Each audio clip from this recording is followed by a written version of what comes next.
জনাব অলি আহমদ খান, মঞ্চে উপস্থিত আমার রাজনৈতিক সহযোগিতা কমলগঞ্জ উপজেলা বিএনপির সাবেক সাধারণ সম্পাদক, বর্তমান আহ্বায়ক কমিটির যুগ্ম আহ্বায়ক, আজকের সভার বিশেষ অতিথি মোহাম্মদ আবুল হোসেন, মঞ্চে উপস্থিত অত্র ইউনিয়নের বিএনপির নেতৃবৃন্দ, যুবদল, ছাত্রদল, কৃষক দল, স্বেচ্ছাসেবক দল, শ্রমিক দল, তাঁতি দল, জাসার সকল অঙ্গ সহযোগী সংগঠনের নেতৃবৃন্দ, আমার সামনে বসা মায় মুরব্বিয়ান, যুবক ভাইয়েরা, সবাইকে আমি আমার পক্ষ থেকে আন্তরিক ধন্যবাদ জানিয়ে আমার বক্তব্য শুরু করছি। সম্মানিত উপস্থিতি, অগ্রহায়ণ মাস প্রায় আসছে, ধান কাটা শুরু হবে।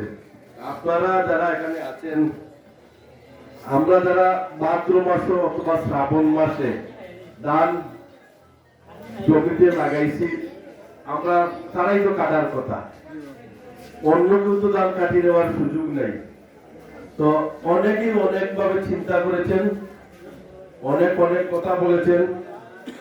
আজকে যিনি বাংলাদেশ জাতীয়তাবাদী দলের ধানের শীষ পেয়েছেন, আলহাজ মুজিবুর রহমান চৌধুরী, হাজী মুজিব সাহেব, বিগত সময়ে উনি ধানের শীষের প্রার্থী হিসাবে 2008 সাল থেকে নির্বাচন করে এখন পর্যন্ত এই 16-17 বছরে নির্যাতন, নিপীড়ন, কেস, মামলা সবকিছু সহ্য করেছেন। নেতা কর্মী যারা জেলে গেছেন তাদেরকে জেল থেকে নিজের টাকায় নিয়ে আসছেন। বিভিন্ন জায়গায় সভা সমাবেশ হয়েছে, ঢাকায়, সিলেটে, নিজের অর্থায়নে নেতা কর্মীদের ওই জায়গা নিয়ে মিছিল মিটিং এ শরিক করেছেন। যারা জেল জুলুম, নির্যাতন, নিপীড়নের শিকার হয়েছে তাদের বাড়িতে ওনার লোক পাঠিয়ে সাহায্য সহযোগিতা করেছেন, খোঁজ খবর নিয়েছেন। এই লোকটি নমিনেশন পাবে, এটাই তো স্বাভাবিক না? এটা অস্বাভাবিক। হঠাৎ করে কেউ যদি এসে মনে করে যে প্রতীক এত সহজ, দল যে চাইবে তাকেই দানের শীষ দিয়ে দিবে অথবা দলের প্রতীক দিয়ে দিবে, এটা কি সম্ভব?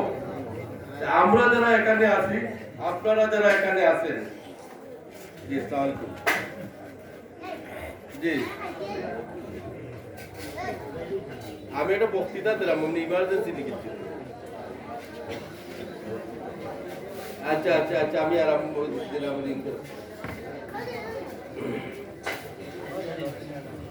এই মুজিব ভাই বিগত সময়ে কমলগঞ্জ শ্রীমঙ্গল নির্বাচনী এলাকায় আসার পরে উনি মেম্বার পর্যন্ত নির্বাচিত হন নাই। না হয়ে কমলগঞ্জ শ্রীমঙ্গল এলাকায় যে পরিমাণ উন্নয়ন করেছেন, কোন নির্বাচিত এমপি এই পরিমাণ উন্নয়ন নিজের প্যাকেট থেকে করতে পারে নাই। বিগত 17 বছর নির্যাতন, নিপীড়নের শিকার হয়েছেন। উনি যদি রাজনীতি ছেড়ে দিতেন অথবা রাজনীতির থেকে নিজকে সরিয়ে নিতেন, তাই ওনার উপরে কোনো মামলাও থাকতো না। উনি আর্থিকভাবে, সামাজিকভাবে, ব্যবসায়িকভাবে ক্ষতিগ্রস্ত হওয়ার কোনো সুযোগ ছিল না। কিন্তু উনি বিএনপির রাজনীতির থেকে এক পাও পিছ পাওয়ার নাই, যার ফলশ্রুতিতে আপনারা অনেকেই দেখেছেন এখন আর খোঁজখবর কেউ কাউকে দেওয়া লাগে না। ঘরে বসলে, মোবাইলে দেখলে সবকিছু দেখা যায়। আমাদের দলের সর্বোচ্চ নীতি নির্ধারক যিনি, আগামী দিনে যিনি দলের কান্ডারি হবেন, যিনি দল ক্ষমতায় গেলে দেশের কান্ডারি হবেন, আমাদের ভারপ্রাপ্ত চেয়ারম্যান তারেক রহমান সাহেব দলীয় প্রার্থী, সারা বাংলাদেশের দলীয় প্রার্থীর সাক্ষাৎকার নিয়েছিলেন, দলীয় প্রার্থীর সাথে কথা বলেছিলেন। সিলেট বিভাগে 19টি আসন, 19টি আসনে একমাত্র আসন কমলগঞ্জ শ্রীমঙ্গলে একজন প্রার্থী শুধু হাজী মুজিবকে ডাকছেন, আর বাকি সকল আসনে 3, 4, 5, 6 জন করে ডাকেছেন। তাইলে উনার পরিশ্রম, কষ্ট এবং উনি যে নির্যাতিত হয়েছেন, নিপীড়িত হয়েছেন, এর ফসল উনি পেয়েছেন। সাইফুর রহমানের ছেলে নাসির রহমানের সাথে আরো চারজন প্রার্থীকে ডাকা হয়েছে, সাক্ষাৎকার নেওয়া হয়েছে, কিন্তু হাজী মুজিবের সাথে উনি বলেছেন যে হাজী কমলগঞ্জ শ্রীমঙ্গল নির্বাচনী এলাকায় হাজী মুজিবের বিকল্প আর কোনো নেতা নেই। আমরা যাকে নিয়ে নির্বাচন করেছি, যার সাথে আমরা আছি, দানের শীষের সাথে, যে প্রার্থী আলহাজ মুজিবুর রহমান চৌধুরী হাজী মুজিব, আপনারা 21 বছরের ভিতরে শুনেছেন কমলগঞ্জ শ্রীমঙ্গল নির্বাচনী এলাকায় উনি রাজনীতি করেন। উনি আজ থেকে 42 বছর আগে ঢাকা বিশ্ববিদ্যালয় থেকে হিসাব বিজ্ঞানে এমকম পাশ করে ব্যবসায় নিজেকে নিয়োজিত করেন। উনি অনেকেই আমরা এলাকায় চিনতাম না, 21 বছর 25 বছর যাবৎ কমলগঞ্জ শ্রীমঙ্গল নির্বাচনী এলাকায় এসেছেন। আপনারা আমরা প্রথম দিকে চিনতাম না, জানতাম না, ওনার বংশ পরিচয় কোনো কিছুই জানতাম না। আপনারা সকলে শুনেছেন কমলগঞ্জের একটি স্বনামধন্য পরিবার থেকে উনি এসেছেন। উনার চাচা কমলগঞ্জ শ্রীমঙ্গল নির্বাচনী এলাকার তিনবারের এমপি ছিলেন। ইলিয়াস সাহেবের বিপক্ষে আজ পর্যন্ত কোনো খারাপ কাজ বা খারাপ কোনো মানুষকে কোনো ক্ষতি করেছেন কমলগঞ্জ শ্রীমঙ্গলের কোনো মানুষ বলতে পারবে? কারোর টাকা আত্মসাৎ করেছেন, কারোর জায়গা দখল করেছেন, কোন সরকারি টাকা আত্মসাৎ এমন নজির নাই। উনার ঠিক যোগ্য উত্তরসূরি আমাদের প্রার্থী আলহাজ মুজিবুর রহমান চৌধুরী হাজী মুজিব 25 বছর যাবৎ কমলগঞ্জ শ্রীমঙ্গলে এসেছেন। উনি উনার নিজের পকেট থেকে টাকা ব্যয় করে বিভিন্ন প্রতিষ্ঠান করেছেন, সেটা আপনারা শুনেছেন। কিন্তু উনার কাছে টাকা পায়, উনি কেউ টাকা আত্মসাৎ করেছেন, উনি কোন রাজনীতিবিদের সাথে খারাপ ব্যবহার করেছেন, কোন প্রতিষ্ঠানের সাথে খারাপ ব্যবহার করেছেন, কোন কর্মচারীর সাথে খারাপ ব্যবহার করেছেন এমন কোন নজির নাই। আপনাদের কাছে সামান্য একটি উদাহরণ দেই।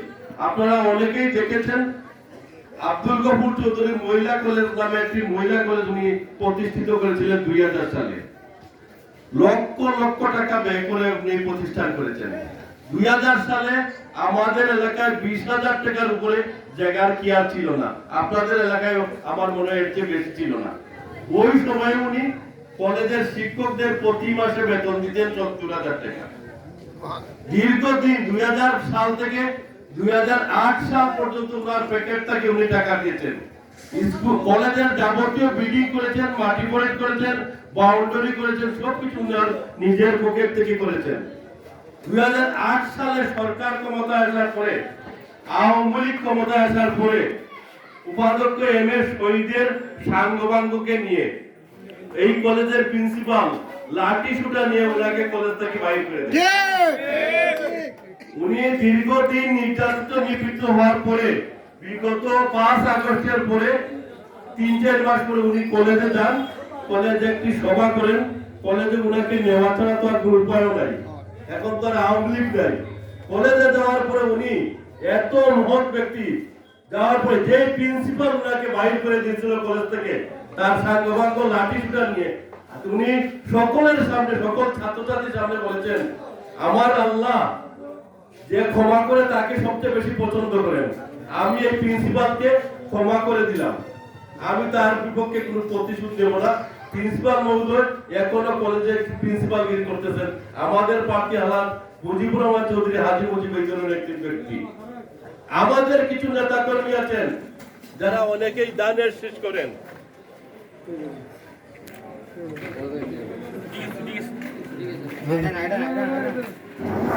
দানের শীষের মানুষ তারা বিএনপি করেন। অনেকেই নামের সাথে নাম বললে বিএনপির অমুক বলা যায়। আমি যদি বিএনপি করি, আমি যদি দানের শীষের পক্ষের লোক হই, আমি যদি শহীদ প্রেসিডেন্ট জিয়াউর রহমানের আদর্শ মেনে বিএনপি করি, বেগম খালেদা জিয়াকে নেত্রী হিসাবে মানি, তারেক রহমানকে নেতা হিসাবে মানি, তাইলে তারেক রহমান সাহেব বেগম খালেদা জিয়াকে দানের শীষের সাথে যাকে দানের শীষ দিয়েছেন সেই দানের শীষের পক্ষে আমার টাকা উচিত কি উচিত না?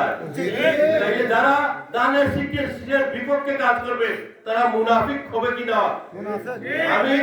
আমি পরিষ্কার যদি বলি আমি দানের শীষের পক্ষে নাই, আমাকে কেউ কিছু বলার নাই। কেউ কাউকে জুড়ে ভোট দিতে পারবে? আমি মুখে বলবো দানের শীষ, আর কে আরেকজনকে বলবো যে দানের শীষে ভোট দেন না। এই ধরনের অবস্থা তাদেরকে উদাত্ত আহ্বান জানাবো।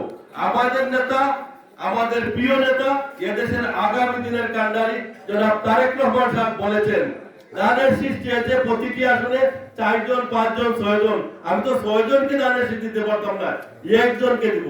আমার দেওয়া যদি শুদ্ধ হইতেও পারে, ভুল হইতে পারে। আমার দলের নীতি নির্ধারকরা মিলে আমরা দানের শীষ একজনকেই দিছি। সে যারা আপনারা যারা বিএনপি করেন, শহীদ প্রেসিডেন্ট জিয়াউর রহমানের আদর্শে বিশ্বাস করেন, আপনারা অবশ্যই দানের শীষের পক্ষে কাজ করতে হবে। তাইলে আমরা সকলেই দানের শীষের পক্ষে কাজ করতে হবে। আর আমাদের কাছে একটা সুযোগ এসেছে, আমরা দেশ স্বাধীনের পরে এ পর্যন্ত দানের শীষের কোনো প্রার্থীকে সংসদে পাঠাইতে পারি নাই, যার কারণে আমাদের বিশেষ করে এই অঞ্চলটুকু মুসলমান অধ্যুষিত অঞ্চল। গতকালকে আমরা একটি সভায় গেছিলাম আদমপুরের 5 নম্বর ওয়ার্ডে। এই ওয়ার্ডে কোনো মুসলমান ছাড়া কোনো ভোটারই নাই। এইসব অঞ্চলে অনেক উন্নয়ন কম হয়েছে। আমাদের প্রার্থী আল্লাহ মুজিবুর রহমান চৌধুরী, হাজী মুজিব সাহেব যদি নির্বাচিত হতে পারেন, ইনশাআল্লাহ উনার খাওয়া পড়ার ব্যবস্থা আছে। উনি নিজের পকেট থেকে কোটি কোটি টাকা কাজ করেছেন। এমপি নির্বাচিত হয়ে উনার ভাই বিলাদদেরকে উন্নত করা লাগবে না। উনার এক ভাই ছিলেন, আপনারা বিপুল পরিমাণ ভোট দিয়ে নির্বাচিত করেছিলেন। উনি আল্লাহ উনাকে নিয়ে গেছে।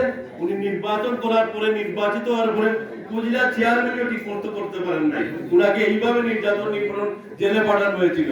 উনার আরেক ভাই আছেন, বড় ভাই, উনি আমেরিকা থাকেন, ভালো লাগে না, মাঝে মধ্যে বেশিরভাগ বাড়িতে থাকেন। উনাদের এমন পয়সার প্রয়োজন না হয় না। উনি আমাদের এলাকার উন্নয়ন করবেন, এটা আমরা দৃঢ় বিশ্বাস রাখতে পারি। আমি আমার কথা আর বাড়াবো না, এশার নামাজের সময় হয়ে গেছে। আমার আজকের সভার সম্মানিত সভাপতি, আপনার ইউনিয়নের সুনামধন্য চেয়ারম্যান মহোদয় আমার পরে বক্তৃতা দিবেন। আপনাদের কাছে আমরা একটা উদাত্ত আহ্বান, আপনাদের কাছে আমাদের রিকোয়েস্ট, আপনারা সবিনয়ে আপনাদেরকে অনুরোধ করছি, আমাদের প্রার্থী দানের শীষ পাওয়ার পরে 17 বছর পরে একটি বিরাট জনসভা অনুষ্ঠানে করবেন। আপনারা সকলে আগামী রবিবার বাদ মাগরিব বাইশগাঁও সরকারি প্রাথমিক বিদ্যালয়ের সামনে সেই সভায় উপস্থিত হয়ে সভাকে সুন্দর সর্বশ্রেষ্ঠ ও দীর্ঘায়ু কামনা করে আমার বক্তব্য শেষ করছি। আসসালামু আলাইকুম ওয়া রাহমাতুল্লাহি ওয়া বারাকাতুহু।